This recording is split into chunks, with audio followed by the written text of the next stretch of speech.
Hi there. Today, we're going to learn how to synchronize user accounts between your production site and staging site. This ensures that your users maintain the same access and roles on both the production and staging sites. Let's get started. First, log into your WordPress dashboard on your production site.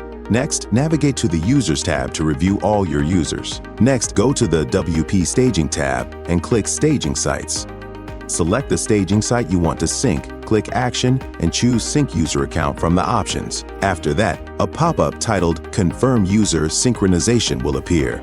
Click on the Proceed button to confirm the synchronization. Once you've confirmed, a success message will appear indicating that your staging site users have been successfully synced with your live site users. Then click on the OK button to finish. After that, click on Action and then click the Open button to access the staging site. Once in your staging site dashboard, navigate to the Users tab to review all users.